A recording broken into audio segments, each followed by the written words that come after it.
Hi guys, andito ulit tayo para sa isang quick update sa cryptocurrency. Sobrang tagal ng huling update natin na video dahil sobrang busy namin guys, sorry. So, andito tayo ulit ngayon. Napakadaming hindi ko na post, hindi ko na kwento. Kaya ngayon sa Facebook ko na lang nilalagay pag mga update lang na may kinalaman sa news or sa coin or whatever. Pero ayun nga, sunod-sunod na yung mga ETF approvals natin. Si BlackRock ayaw na magpaawat. So, nung dapat na ipopost ko yan dito, nasa 100 something thousand pa lang sila. Pero ngayon, nadalawa sila ni Fidelity, 265 something na kagad yung hawak nila. Sobrang bilis dun guys.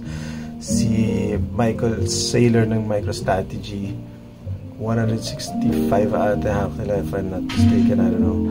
Pero sobrang tagal nila in-accumulate yan guys, taon. Tapos si BlackRock, parang value holder, biglang dumating, tapos pinagbibili na lahat ng Bitcoin sa circulating supply. So isipin nyo, sa mga nagmimina, 900 a day lang ata ang max na pwedeng i-ano sa Bitcoin, pero sila nakakabili sila ng libo-libo.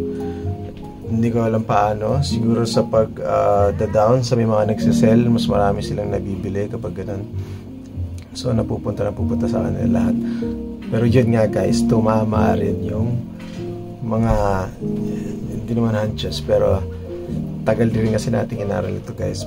Buwan, kumbaga tagal din na mga nood lang yung news, tingin lang sa mga tao kung anong update din nila. Aral guys, aral lang yan, kaya nyo rin yung ganyan.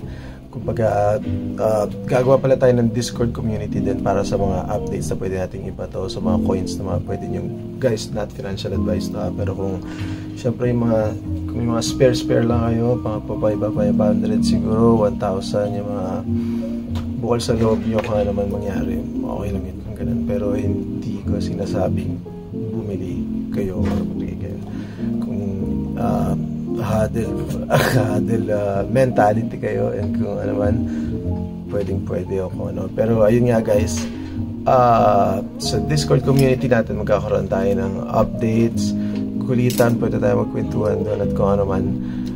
Yun, medyo mahaba yung video natin guys sa susunod na update. Sinabi ko lang talagang Discord natin, and lalagay ko yan sa link below.